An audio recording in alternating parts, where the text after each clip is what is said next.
The law hasn't changed, it's been fulfilled. Well, what does that mean? Well, let's listen to the words of the Messiah himself and see. Matthew 5. Do not think I've come to destroy the law or the prophets. I did not come to destroy, but to fulfill. So clearly, fulfill cannot mean do away with or destroy. For assuredly I say to you, till heaven and earth pass away, one jot or tittle will no means pass from the law till all is fulfilled.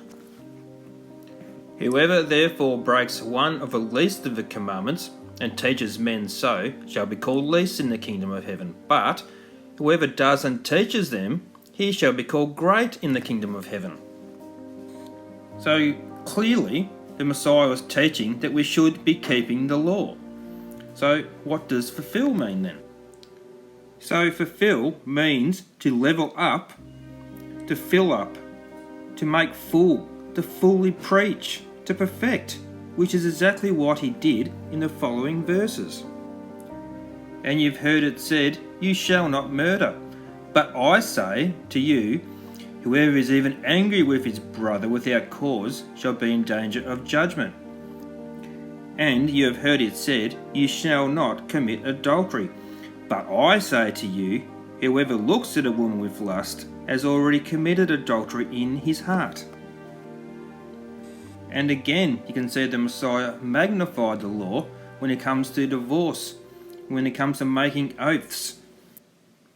And in verse 38 on, you can see the Messiah actually leveled up the law, magnified the law. As you can see here, we've gone from an eye for an eye and a tooth for a tooth to Messiah teaching us to turn the other cheek. He also says that we should love our enemies. He also goes on to say, be ye therefore perfect, even as your Father in heaven is perfect. So, can you see the Messiah didn't do away with the law, he magnified it, which is exactly what he was prophesied to do in Isaiah 42. And the Lord is well pleased for his righteousness' sake. He will magnify the law and make it honourable.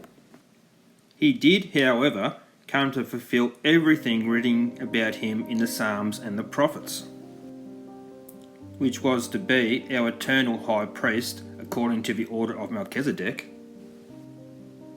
and also to be a mediator between God and man, and the mediator of the renewed covenant. He also fulfilled Deuteronomy 18. I will rise up for them a prophet like you from among their brethren, and I will put my words in his mouth, and he shall speak to them all that I have commanded him.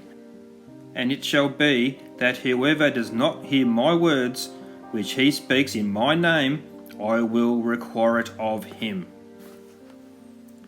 So I don't know about you, but I think it would be a good idea to listen to the words of the Messiah, the prophet, our high priest and mediator of the renewed covenant. So let's just see if the Messiah taught we should be keeping the commandments. Matthew 19. When the rich young ruler said, Good teacher, what good thing shall I do that I may have eternal life? And the Messiah answered, saying, If you want to enter into life, keep the commandments. And when the Messiah was rebuking the Pharisees, he said, The scribes and Pharisees sit in Moses' seat. Therefore, whatever they tell you to observe, that observe and do. But do not according to their works, for they say and do not do. So the Messiah is telling us to observe and do everything taught from Moses' seat, which was the law. And again, rebuking the Pharisees for neglecting the weightier matters of the law, which is justice, mercy and faith. These ye ought to have done without leaving the others undone.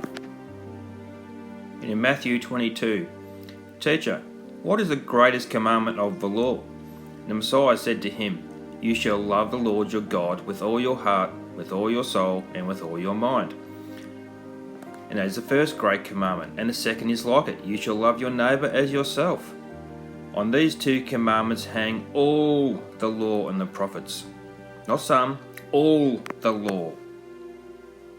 But then again, not like I ever warned against being lawless.